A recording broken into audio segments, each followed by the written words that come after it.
আসসালামু আলাইকুম everyone, daily life cook চ্যানেলে আপনাদের সবাইকে ওয়েলকাম করছি। আজকে আমি তৈরি করে দেখাবো রেস্টুরেন্ট স্টাইলে চাইনিজ চিকেন ভেজিটেবল চাউমিন। এই চাউমিনটা তৈরি করতে কুকিং প্রসেসে সময় লাগবে মাত্র 15 মিনিট। এই চাউমিনটা খুবই মজার হয়ে থাকে, যা আপনারা খুব সহজেই কয়েকটি উপকরণ দিয়ে তৈরি করে নিতে পারবেন। আশা করছি ভিডিওটি ভালো লাগবে, আর ভিডিও ভালো লাগলে ভিডিওতে একটি লাইক দিতে ভুলবেন না, আর চ্যানেল সাবস্ক্রাইব করে আমাকে আরও বেশি উৎসাহিত করবেন। চাইনিজ চিকেন ভেজিটেবল চাউমিন তৈরি করার জন্য প্রথমেই চিকেনটাকে ম্যারিনেট করে নিব। একটা বাটিতে আমি হাড় ছাড়া চিকেন নিয়েছি 250 গ্রামের মতো। আমি চিকেনটাকে খুব পাতলা করে টুকরো করে কেটে নিয়েছি। এখন এর মধ্যে অ্যাড করে দিচ্ছি হাফ চা চামচ আদা বাটা ও হাফ চা চামচ রসুন বাটা। দিয়ে দিচ্ছি হাফ চা চামচ কালো গোলমরিচের গুঁড়ো। সামান্য পরিমাণ দিয়ে দিচ্ছি লবণ। এখানে লবণের পরিমাণটা চিকেনের পরিমাণ অনুযায়ী হবে। দিয়ে দিচ্ছি 1.5 টেবিল চামচের মতো কর্নফ্লাওয়ার। এখানে কর্নফ্লাওয়ারটা অবশ্যই ব্যবহার করতে হবে, এতে করে চিকেনটা ভাজার পরে ভিতরে জুসি থাকবে এবং উপর থেকে ড্রাই হবে না। 1 চা চামচ দিয়ে দিচ্ছি ডার্ক সয়া সস। এখন সব কিছু একসাথে খুব ভালোভাবে মিশিয়ে চিকেনটাকে একটা সাইডে রেখে দেব 20 মিনিটের মতো। এতে করে চিকেনটা খুব তাড়াতাড়ি সেদ্ধ হয়ে যাবে।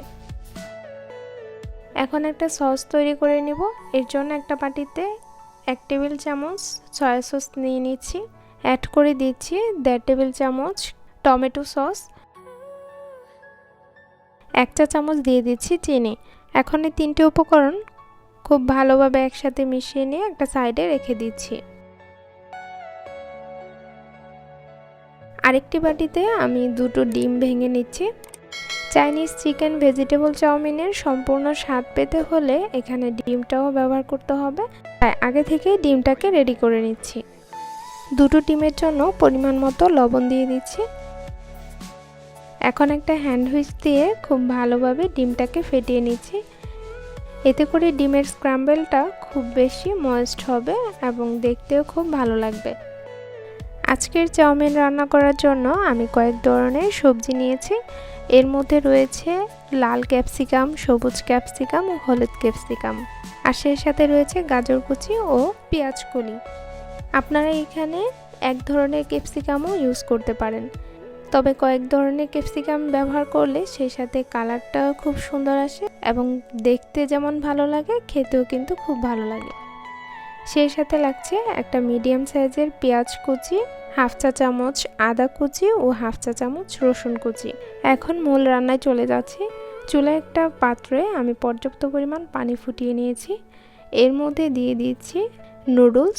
আমি এখানে চ্যাপ্টা ধরনের নুডলস ব্যবহার করছি, আপনারা যে কোনো ব্র্যান্ডের নুডলস ব্যবহার করতে পারেন। নুডলসটাকে আমি লবণ ছাড়াই সিদ্ধ করে নেব, আর এর মধ্যে কোনো তেলও ব্যবহার করব না।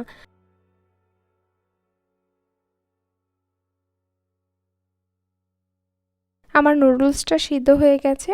আমি এরকম একটা ছাঁকনি দিয়ে নুডলসটাকে ছেঁকে নেব এবং ঠান্ডা পানিতে ধুয়ে নিয়ে সামান্য পরিমাণ তেল মেখে এটাকে রেখে দিব। এতে করে একটার গায়ে আরেকটা নুডলস লেগে থাকবে না। এবার চুলায় একটি প্যান বসিয়ে এর মধ্যে দিয়ে দিচ্ছি 2 টেবিল চামচ সয়াবিন তেল। এখন আগে থেকেই ফেটিয়ে রাখা ডিমটাকে হালকা গরম তেলে দিয়ে দিচ্ছি। এখানে লক্ষ্য রাখতে হবে ডিমটা ছাড়ার সময় তেলটা যেন খুব একটা গরম না হয়, কারণ এই ডিমটা খুব হালকাভাবে স্ক্র্যাম্বল করে নিতে হবে, যাতে ডিমটা খুব একটা ড্রাই না হয়ে যায়। মিডিয়াম হিটে ডিমটাকে এইভাবে স্ক্র্যাম্বল করে নিতে সময় লাগবে 1 মিনিটের মতো। একটু নরম থাকা অবস্থায় আমি ডিমটাকে তুলে নিচ্ছি। একই প্যানে আমি 1/4 কাপ তেল দিয়ে দিচ্ছি। তেলটা গরম হয়ে আসলে দিয়ে দিচ্ছি পেঁয়াজ কুচি। চাইনিজ রান্নাগুলো মূলত হাই হিটে রান্না করতে হয়, তাই আমি চুলার আঁচটাকে হাই করে রেখেছি। পেঁয়াজটাকে আমি 1.5 থেকে 2 মিনিটের মতো ভেজে নিব। এর থেকে বেশি ভাজা যাবে না, এতে করে কালার নষ্ট হয়ে যাবে। 2 মিনিটের মতো ভাজা হয়ে গেলে দিয়ে দিচ্ছি আদা কুচি ও রসুন কুচি। এখন আদা কুচি আর রসুন কুচিটাকেও আমি 1 মিনিটের মতো ভেজে নেব। এতে করে আদা আর রসুনের যে কাঁচা ফ্লেভারটা আছে সেটা চলে যাবে। এখন অ্যাড করে দিচ্ছি আগে থেকে ম্যারিনেট করে রাখা মুরগির মাংসগুলো। এবার মাংসটাকেও নেড়েচেড়ে ভেজে নিব সিদ্ধ হওয়ার আগ পর্যন্ত, তবে সাদাটে ভাব করে ভেজে নিতে হবে। যেহেতু আগে থেকেই ম্যারিনেট করা ছিল তাই খুব একটা টাইম লাগবে না, 6-7 মিনিটের মধ্যেই মাংসটা সিদ্ধ হয়ে যাবে।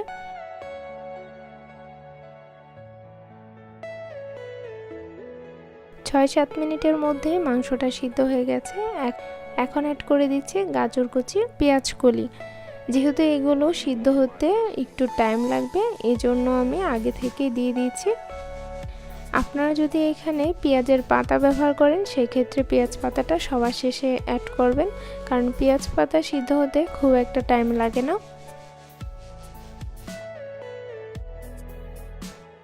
গাজর আর পেঁয়াজ কলিটাকে 2 মিনিটের মতো ভেজে নিয়ে এখন অ্যাড করে দিচ্ছি ক্যাপসিকামগুলো। সবগুলো সবজি ভাজতে খুব একটা টাইম লাগবে না, 2-3 মিনিটের মতো ভেজে নিলে হবে, কারণ চাইনিজ রান্নায় ভেজিটেবলগুলো আধা সিদ্ধ করেই রাখে। এতে করে সবজির যে গুণগত মান সেটা বজায় থাকে, দেখতেও খুব ভালো লাগে। সবজিগুলোকে 2-3 মিনিটের মতো ভেজে নেওয়া হয়ে গেলে অ্যাড করে দিচ্ছি আগে থেকে সিদ্ধ করে নেওয়া নুডলস। এর মধ্যে দিয়ে দিচ্ছি যে সসটি আমি তৈরি করে রেখেছিলাম সেটাই। এখন ভেজিটেবল আর চিকেনের সাথে নুডলসটাকে খুব ভালোভাবে মিশিয়ে নিচ্ছি। মেশানো হয়ে গেলে দিয়ে দিচ্ছি হাফ চা চামচ গোলমরিচের গুঁড়ো। চুলার আঁচটা কিন্তু হাই ফ্লেমে রাখতে হবে।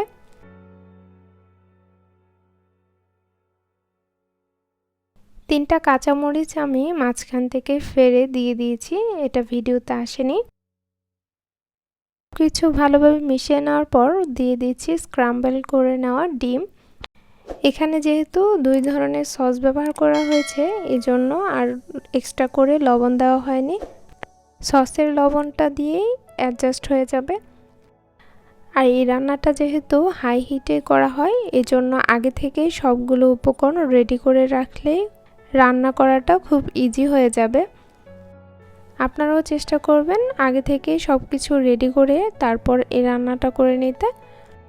সব কিছু একসাথে 1 মিনিটের মতো ভেজে নিয়ে এখন আমি তুলে নিচ্ছি আর সার্ভ করে দেখিয়ে দিচ্ছি আজকের চিকেন ভেজিটেবল চাউমিনটা কতটা পারফেক্ট হয়েছে। চাইনিজ চিকেন ভেজিটেবল চাউমিনটা কিন্তু গরম গরম খেতেই ভালো লাগে। আজকের এই চিকেন চাইনিজ ভেজিটেবল চাউমিন রেসিপিটি আপনাদের কাছে কেমন লেগেছে অবশ্যই আমাকে কমেন্ট করতে ভুলবেন না। আজকের মতো এখানেই বিদায় নিচ্ছি। আল্লাহ হাফেজ।